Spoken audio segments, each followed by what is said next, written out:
The simplest option for creating custom embroidery fonts is to use the built-in Convert TrueType Font feature. The conversion process is fully automatic. If you find that some letter shapes can be improved, you have the option of editing and repackaging individually. Experiment with the conversion settings. The process of converting TrueType fonts to embroidery begins by converting individual characters on the fly and experimenting with conversion settings. Open Lettering Properties and select a TrueType font from the drop list. Enter some sample text and click TTF Conversion to access conversion settings. First of all, select a lettering style, if available, from the style list. This option may not be available for all fonts. Specify whether to convert as turning strokes or complex fill. This will depend in part on font type, whether serif or non-serif, script or block. The complex fill option provides a single fixed stitch angle.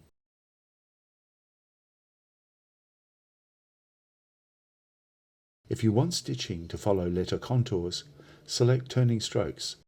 With turning strokes, preset values are automatically adjusted according to selected font characteristics, serif or sans serif, block or script.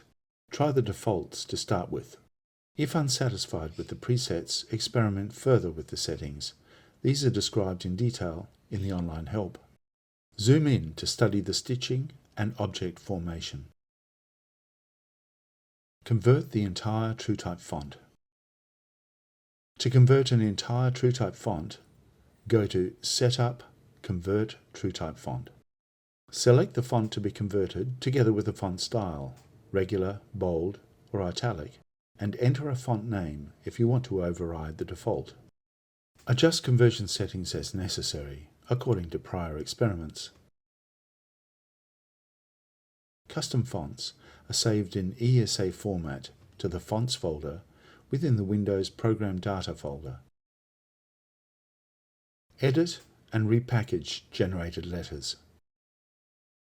First, set up a grid and save the file for future reference. Whenever you need to fix or edit characters, the grid helps with reference points. Set vertical spacing to 10 mm and horizontal to 0.5 mm.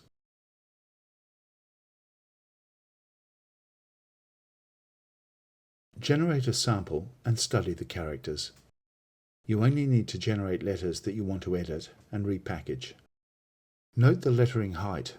Normally this will default to 10 mm, which is the same as our grid height. Before you start, turn off underlay. When you repackage, characters should be without it. Break apart the font, line by line and letter by letter, until you arrive at the component objects.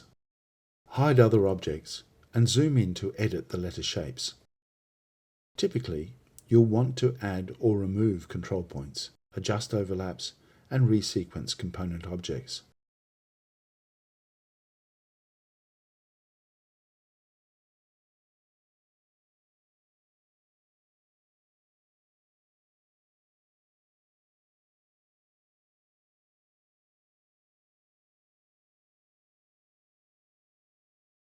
When you've edited the letter to your satisfaction, select all component objects and apply closest join. Add guidelines to define the letter extents. This will help determine the reference line. Repackage the letter to the converted embroidery font. Select letter components and save using the Object Create Letter command. Select the converted font from the drop list. Key in the letter name. This should be the actual character, in this case, A.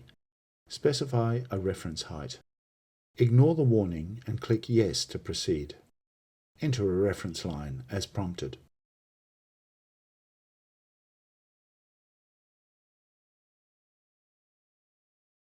Optionally, use the knife tool to cut objects into smaller overlapping strokes for better stitchability.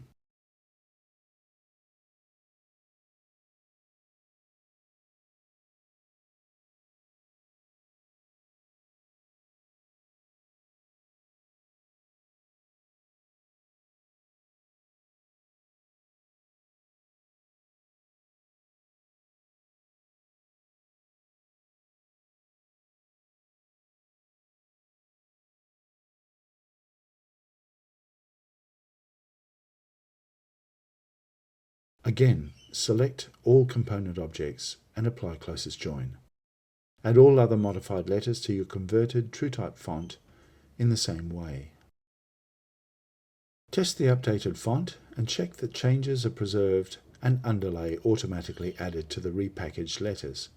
Save your project file for future reference in case you want to edit and repackage other letters.